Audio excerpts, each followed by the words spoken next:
Hello, welcome to Women's Month. And yesterday was actually International Women's Day. And so, what's better to talk about than thriving beyond menopause? Hi, I'm Dr. Shiroko Sokitch, owner of Heart to Heart Medical Center and the author of the book, Healing When It Seems Impossible: 7 Keys to Defy the Odds. And amongst the many things that I do is I help women as they go through that perimenopausal and menopausal transition with balancing their hormones and helping them feel great as they transition into the new phase of life that is menopause. And I'm so excited to talk about the upcoming summit that will be starting this coming Friday on March 13th, where I'm a speaker and I'm going to be talking about women's hormones and how to get your hormones balanced. Now, women's hormones have been a controversial subject for many, many years, and there is new scientific research that came out. Actually, it's not that new. It came out in 2019. That was a 10 million women study that revealed that women's bioidentical hormones are actually helpful in protecting you against many diseases, including heart disease, strokes, high blood pressure, and osteoporosis. So estrogen, which has been sort of vilified for the last 25 years, has been slowly becoming a more acceptable form of hormone replacement in the last few years since the women's study came out. And you probably heard, and I've spoken about it before, that the black box warning that the FDA had on bioidentical hormones or on hormone replacement therapy has been removed. It was just removed a few months ago. And that allows for hormones to be prescribed without being warned that you might be at risk for some deadly disease when you in fact would not be at risk for a deadly disease. So I'm super excited to share how you can get through menopause feeling great. And there are many ways that are not just taking bioidentical hormones, although bioidentical hormone replacement can be very helpful during menopause, after menopause is over, and it can be used during that perimenopausal time. And there is, again, more recent science now saying that actually starting hormone replacement therapy earlier in the perimenopausal journey can actually help prevent various diseases, like I said, heart disease, strokes, osteoporosis, and can help that transition time be much smoother. However, if there is a time that doesn't feel right, there are many of my patients who don't want to take hormones for whatever reason. Either they have a strong family history of breast cancer that's still scary proposition, or they just want to be more natural. There are many ways to go. There are hormones or herbal replacements that can be taken for various perimenopausal or menopausal symptoms. And I'm going to talk a little bit about how Chinese medicine views hormones, or how Chinese medicine works with menopause, because that is another very viable way of balancing yourself when you're going through perimenopause. So I have many patients or people that I work with who have gone through menopause just using acupuncture, like once a month having acupuncture, or a couple times a month having acupuncture to balance their energy, to balance their hormones, and to help them with sleep. One of the things that's common in perimenopause and menopause is that, of course, we know about hot flashes, but we also have sleep issues and moodiness and weight gain. And one of the things that not very many people talk about, and that I experienced when I went through menopause, was a sensitivity of your ligaments and tendons, so that if you overdo it when you work out, or you push too hard against your muscles, you could actually get more easily injured. And this was one of the things that happened to me, is that I would be working out, and I love working out and having exercise, and I would get injured almost every time I did something. And I didn't realize that that was connected to perimenopause. And so but But because I kept having it happen and that was the only thing that had changed, I began to think, oh, it must be connected to perimenopause, which it turns out it was. So there's a lot of things that you might not connect, like dry eyes, drier skin, hair, of course, changes. Many other things change with perimenopause. Another thing that a lot of my patients have, and that seems to be more prevalent in the like after menopause time, is anxiety. And one of the reasons that happens is because cortisol levels start to rise sort of after your estrogen and progesterone stop being produced. And so a lot of my patients start having higher levels of anxiety, and that is because their cortisol levels rise. So one of the things that that I talk, well, first of all, I talk about Chinese medicine because Chinese medicine is all about balance. So in Chinese medicine, when you're going into perimenopause, what's happening is that so there's this whole system, right, of yin and yang.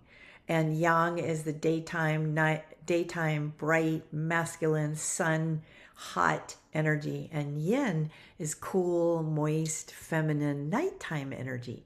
And as you go through perimenopause and menopause, what's happening is that your yin energy is being depleted so that you start to have less of that cool, moist, feminine, nighttime energy.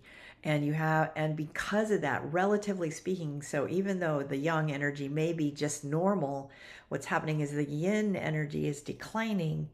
And so relatively speaking, you have more heat in your body. That's how you get the hot flashes. And you have more sort of agitation and higher energy because this is the calming, cooling, moist nighttime energy. Also more likely to have trouble sleeping because, again, the masculine yang energy is more prevalent at that time. And sometimes it's prevalent all day. Sometimes it's only prevalent at night because that's when the yin energy should be higher. And so there's many herbal supplements that can help support that. And many of you probably already know some of those. One of the herbs that I really love for menopausal hot flashes or helping estrogen levels and things like that is Maca. Maca is an herb that's Brazilian, a rainforest herb, but it actually balances testosterone and estrogen and cortisol. So it's a really amazing herb that can help balance your hormones if you prefer not to take any hormones. I have also in the comments put the link to the summit that I'm going to be speaking for on starting this coming Friday on March 13th, and it's going to run until March 25th. And I'm going to be speaking on one of those days. I think it might be like towards the end of the summit, but I will send out an email that'll let you know when I'm speaking so that you can check it out.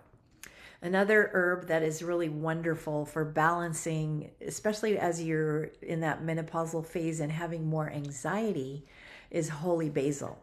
Holy basil is an Ayurvedic herb, actually. It's also called Tulsi. And what it does is it helps the adrenals be more balanced. And it's one of my favorites. I took it years ago, sort of accidentally. A lot of times I've figured out herbal properties trying something sort of accidentally just to see what it does. And I was having a day where I was having a lot of anxiety, and I had this sample package of holy basil, and I took it, and within less than 2 hours my anxiety was less. It was miraculous to me. And so I figured that out. And then I did more research, and it turns out that holy basil does a lot of things. It helps protect you against radiation. So that's one cool thing. It helps balance blood sugar, and it helps your adrenals.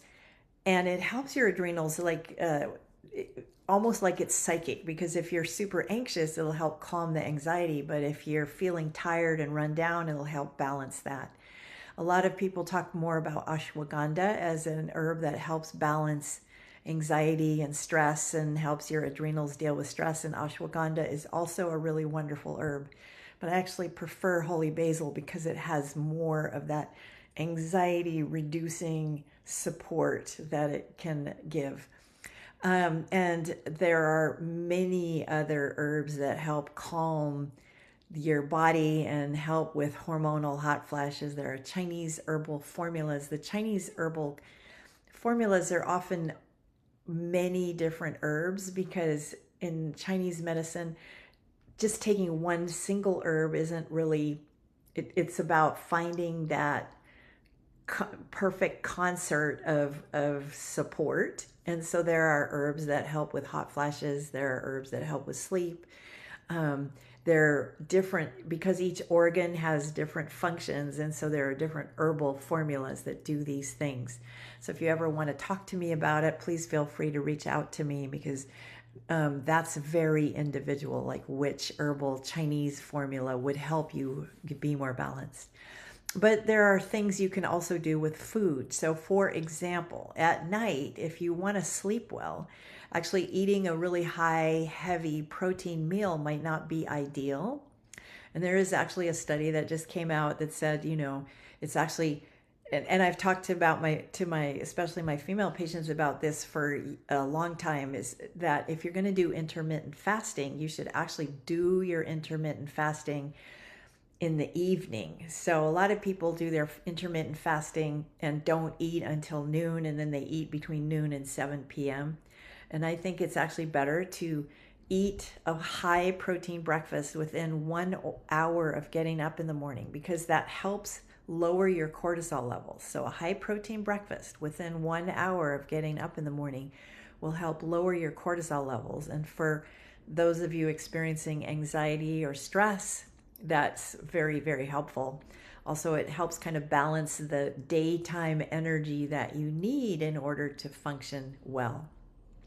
And then to have lower protein meals in the evening and to stop earlier. So your intermittent fasting would be, let's say you eat your dinner at 5 p.m. and then you don't eat anymore if you want to do that intermittent fasting. Or at least 3 hours before bed, you stop eating because that helps, again, calm your nervous system and helps your body be more available to sleep and not busy with digestion when you go to sleep at night.